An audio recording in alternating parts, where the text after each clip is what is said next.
This video is going to cover Objective 3.1 Practice Tasks. The first step asks you to use the Simple Query Wizard to create a query from the Categories table that includes only the category name and description fields. Now my screen's going to look a little bit different than yours because I've already went through these queries just in an effort to make things a little more streamlined. But we're going to go to Create, so click on Create tab, and then in Queries you're going to click on Query Wizard. You're going to choose the Simple Query Wizard, you're going to hit OK, and then you're going to add the task description and the project name. And those are both going to come from the categories table. So make sure that this has categories table, and it probably does. Oops, let me put those back and make sure I re-add them. Okay, from there the next step is going to be to hit next, and then we're going to call this query Simplified Categories.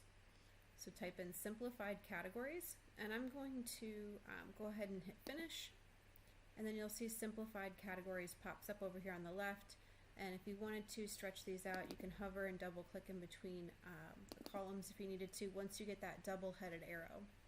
Then I'm going to go ahead and close out of this and save it.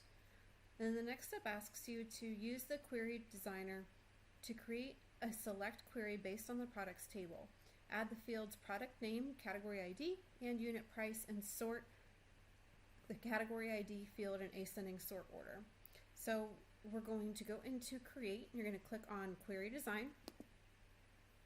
You're going to be adding the table, so you may have to click on Tables here.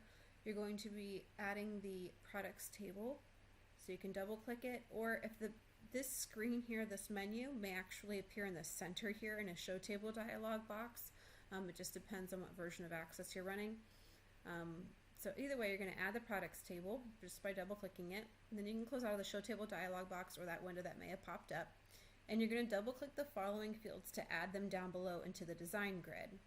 Now I am going to close out of this, you're going to stay in it, and I'm going to show you what the finished product looks like. And then you can go ahead and add them down to the design grid. You're going to double click product name, then double click category ID, and then double click unit price.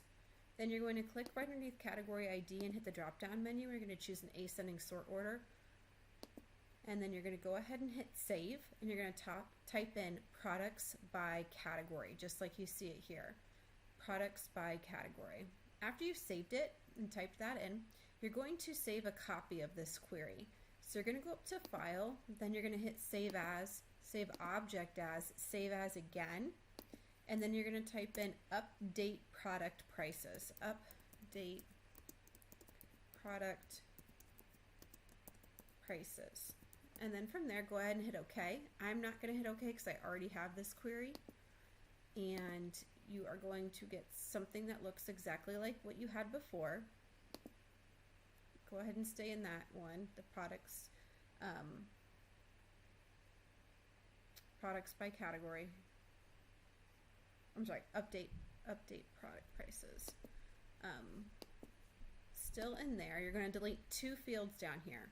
So you had one field that needs deleted, you're just going to click right above it and hit delete on your keyboard, and then click the other field and hit delete on your keyboard. So you only have unit price now from the products table.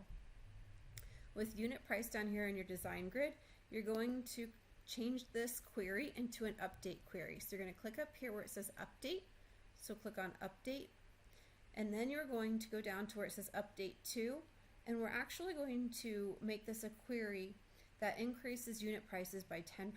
So you're going to type in bracket, unit price, no space, bracket, times, so shift 8, 1.1, and then that's going to add 10% to the product prices.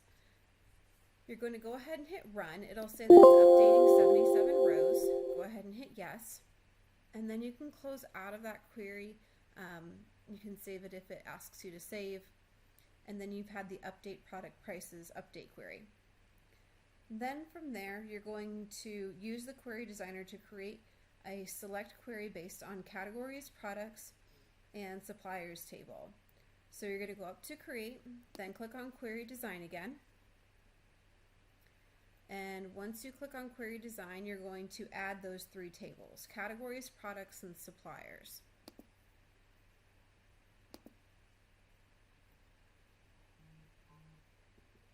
Again, I'm going to close out of this screen because I already completed this query, and I'm going to show you what it looks like. You're going to stay in it and make sure you're saving it. And you're going to, from the categories table, double click category name. From the suppliers table, double click company name. From the products table, double click units in stock. Then we are going to add the fact that this is going to be a crosstab query. So you're going to click up here where it says crosstab instead of update, click on crosstab. And then you're going to choose column heading, row heading, and value. So you're just clicking in here and you're choosing those 3 options for the crosstab row. And then you're going to add a totals row if it's not already there.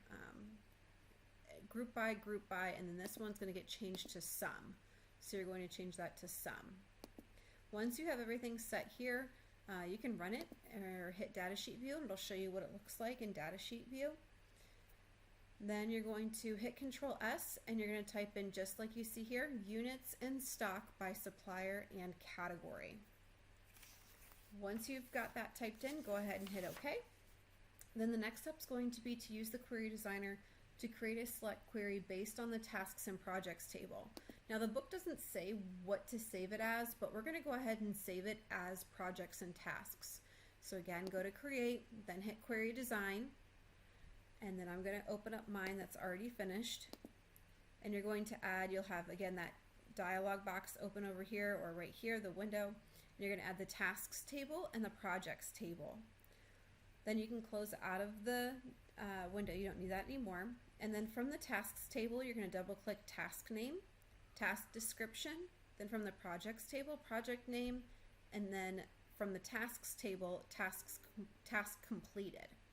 So once you have those 4 down in your design grid, it's just going to ask you to run the query to display the results. So you're just going to hit run, and you may have to hit Control S to save it. And it's going to look a little different here because we have to change the join properties still. And you're saving it as projects and tasks. Then we're going to go back into design view, and you're going to right click on that join line and go to join properties, and you're going to choose option 2. Once you do that, notice the difference between the 2 results that you're going to see here. And then from there, that completes objective 3.1 practice tasks.